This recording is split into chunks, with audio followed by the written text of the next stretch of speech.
SN preset.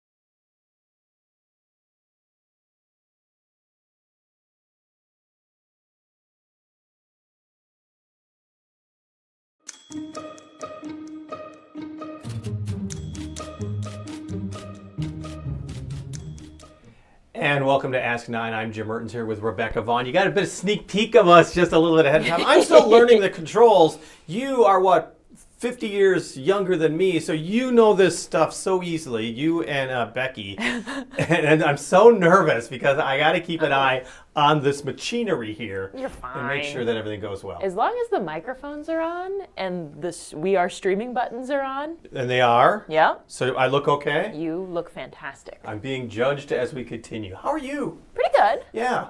Yeah. Happy Monday. Exactly. You've had a busy couple of days reporting the news and what's going on. Well, you know, such is life. I think and here's the thing is that in so many different ways, people will always say all news is local. And you kind of sit there and go, I don't know what that means. Sure. Well, a lot of times when there are things that are happening all around the world, you try to find a local connection, and so often you do. And that takes us to you today, is that there was, of course, a Mexican cartel leader, the most powerful Mexican cartel leader, taken into custody, a shootout with Mexican authorities. He dies, and then after that, violence breaks out with the cartel striking back. Some 73 people, if not more, have been killed in the violence in some of Mexico's cities. I believe mostly the western part of Mexico.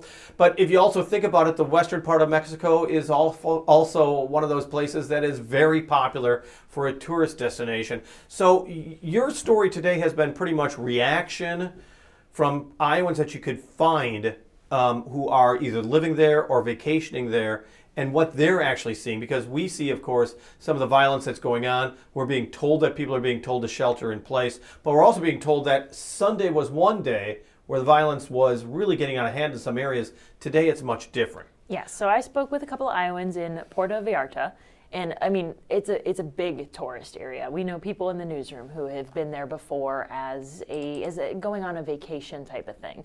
And this time of year, you kind of alluded to it with your tease in our 5 o'clock news. Yeah. Right now is a huge time for tourists to be there. Specifically, I mean, what's the temperature outside right now?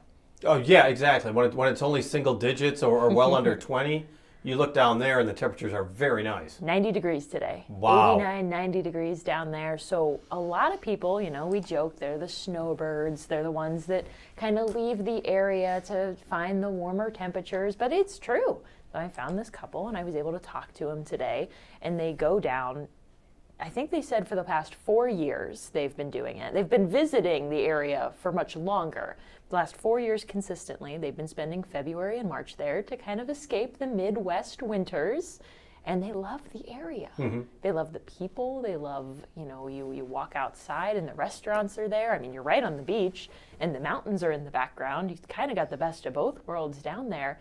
And it's just a beautiful area that they fell in love with. So and how did you find them? How did you reach out to them? Now I mean, our Facebook page, we make posts about every story that we do. And a lot of times when it's a national piece like that, local people will comment under them and say, I have family there right now, or I live there right now.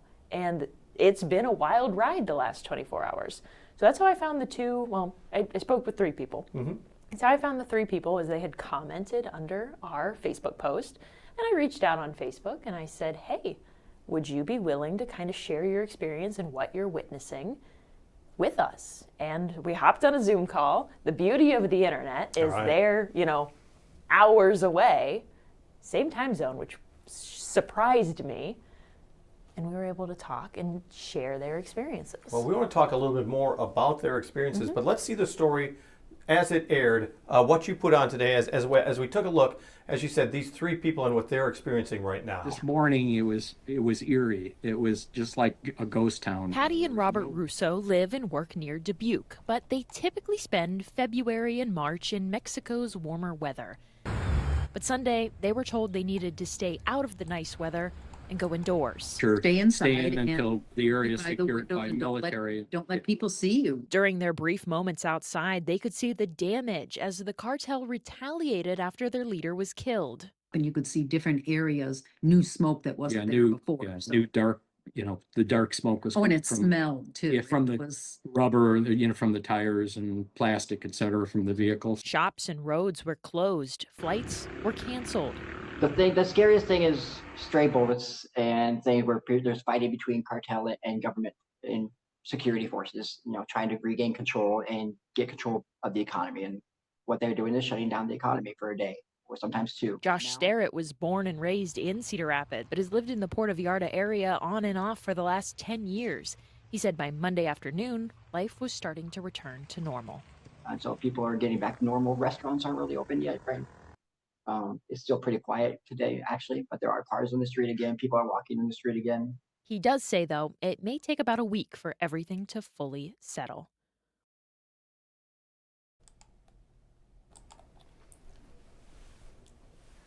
So that is what you were reporting on earlier, of course. And I think what was interesting, because we had talked about this, is that they're really not seeing the violence. They're not seeing, they said they smelled the smoke from the tires, of course. And I mean, Patty and Robert, they had been at a church. They were at a church when this was all going down. And so they kind of sheltered in place at the church. They did their church service. And then they did have to go outside and walk back to where they were staying in their hotel condo. And when they were doing that, walking back, I mean, they saw the roads being blocked. They were told, hey, you can't come this way. And in this setting, we can explain all these details. Unfortunately, in a traditional newscast, we're a little bit more limited on the timing we get. So those types of things don't always make it into those newscasts, but they were able to see and be pretty up close. Most of the photos taken in and shown in that story were taken by Patty. So she was pretty up close and personal with the aftermath. Well, what it was saying, according to the Associated Press late this afternoon, and the city is Tapalpa. Okay. Is where he was captured, the drug lord who is known as El Mencho. It says here, according to the Associated Press, a day after the Mexican army killed the country's most powerful drug lord, the picturesque town where it happened was a study in contrast. Sure. Tourist shops in Tapalpa were open Monday and workers were on the job, but gunshots also rang out, and in the street was a dead man lying beside a bullet-pocketed vehicle. Sure. So it sounds like it's sporadic in some areas, but it also sounds like after this wave of violence, and let's say what was apparently retribution on Sunday, has calmed down on Monday. Yes, and that was a big thing we spoke about. My story was very focused on Puerto Vallarta, so that what they were experiencing there. In some of these other towns and cities, the scene could have been a lot different. Right. But today, I mean, in the May package, the man described it as a ghost town this morning. But by this afternoon, there was cars back out on the roads. They were driving around. And Josh, who we spoke with, said that he had seen planes starting to take off from the airport again. He said, I mean, within 24 hours, life was starting to go kind of back to normal. The big problem, though, is that this is all very fresh and all very new. Yes. And so any attacks, any counterattacks, any retribution, that could be coming days, weeks, months ahead of time. And so people are being told to be extra careful of where they go. Sure. And this was one of those things where, and Josh spoke on it pretty heavily, that this is very much between the cartel and the government.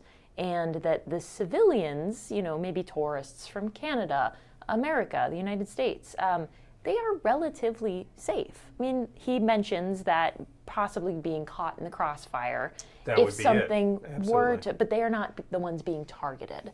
The cartel is potentially targeting things that would impact and benefit the economy. So small gas stations are being caught on fire, but the cartel is doing it in a way, at least this is what Josh had told me, that it will have impact on the economy, but not the people. So they're telling these gas stations, hey, turn off the gas. We're going to catch it on fire. Because you don't want to lose popular support. That's the way the cartels are looking at it. You want to attack infrastructure, make the government pay for what it did, Yes. but not necessarily people. You don't want to turn people against them. Correct. Now, we have Josh. Well, let me first go to Patty and Robert. They're the ones that are vacationing there. They're the Yes. snowbirds. They're from Galena, I believe. They're from Galena, spent plenty of years living in Dubuque, have moved out of Dubuque, but still work there. Robert still works in Dubuque. And I want you to, because this is a little extra, one of the sound bites, one part of your interview that you don't get to see on the TV9 News. What are we going to hear from them? We're going to hear about, how this has kind of impacted their thoughts on the area. They mention, are they going to come back? But also being able to look at it from their perspective. They are there. They're seeing what's happening in that area when most people may only be seeing the headlines. What thoughts are kind of going through your head from this place that you've, grown to love over the years? Type of thing happening. Yeah, we discussed that. Are we gonna come back again? How is it going to change? And I feel bad for the locals. Just all because those people employed by the little stores. It's probably not as dire as you might read or see on TV. Even you reading some of the Facebook accounts and messages, we know that that's not true. We saw something that must have been AI. It was a plane on fire on the tarmac in the airport, and we knew it was. We haven't read anything. We didn't hear it. That's all false. So some of this stuff is hyperbole. It really is. Well, that's always a big deal now, is how AI and how social media can transform a story and take it into directions that aren't necessarily true. Yeah, and Josh spoke on it as well, when they were living there, and they are living there, and they see it firsthand. And, what social media kind of grabs onto. You see a picture that fits in your phone. You're not seeing what's happening outside of the one block, They really stressed that, for the most part, people like Patty and Robert were safe. But it is interesting. The whole AI thing is a whole nother conversation on how it can impact a situation like that. And it might be something that I end up looking into a little bit more, because it's spreading fear that might not need to be there. This is a very scary situation, don't get me wrong, but and you could get yourself caught in, as you said, the crossfire. Yes. So, you just have to be more diligent. Now, you talked to Patty and Robert. Let's talk about Josh. Sure. Josh is a person who lives in Port of Iona now. Yes, he was born and raised in Cedar Rapids, so he is still a local Iowan, but he is big into traveling. So he's done a lot of traveling to a lot of different countries, but he has been living in that area on and off for about 10 years now. And he said something like this has happened before that he's witnessed. It happened in 2015. So he's kind of got experience with it. And he said some similar things to what Patty and Robert were expressing. Let's hear from him. And things are not as chaotic as and as scary as it was scary. But it's not as scary and dangerous, I should say, as it was making out to be. There were fires. And there were moments of tension, but people in general, especially Canadians, Americans, they're safe. Tourists, inconvenienced for sure, terrified for sure, but safe.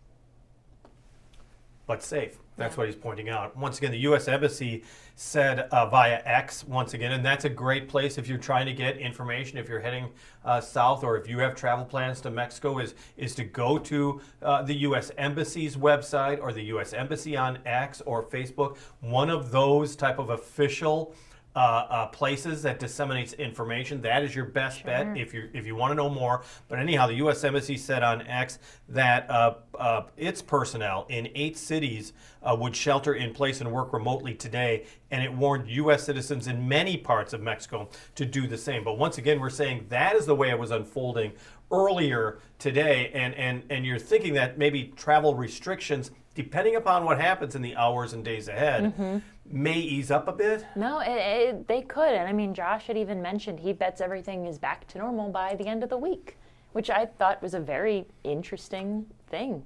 A little too optimistic? Maybe, but he's lived in the area. He's been through it before. it's just an interesting situation, you know? Well, and the Trump administration has wanted this cartel leader to be removed, as well as others, because of the lawlessness, and was a major supplier of fentanyl, which of course has impacted and devastated communities in the United States. And so the administration, the U.S. did not take part in the arrest, but did, to our Associated Press reporting, did supply aid and assistance, so they knew it was going to be happening. Right. And this was just a police activity, and then the ramifications from that. Sure. But once again, as we were saying, February, March, this is prime, or towards the end of prime time to go down to Mexico for American citizens, and of course those of us from the snowy Midwest. No, definitely. Whale watching is big right now because the whales are in the area. There's a lot of people down there that maybe later in the year wouldn't be there because it's not as cold up here. But you have to think there's going to be a lot of people who are going to be sitting there going, you know what, Right. I'm not going to risk it. Especially if you have family, perhaps, and you're sitting there going, yeah, why not just go to Florida or Texas or Southern California? Sure. No, and I completely understand that mindset, and that was something that, again, Patty and Robert had spoke on.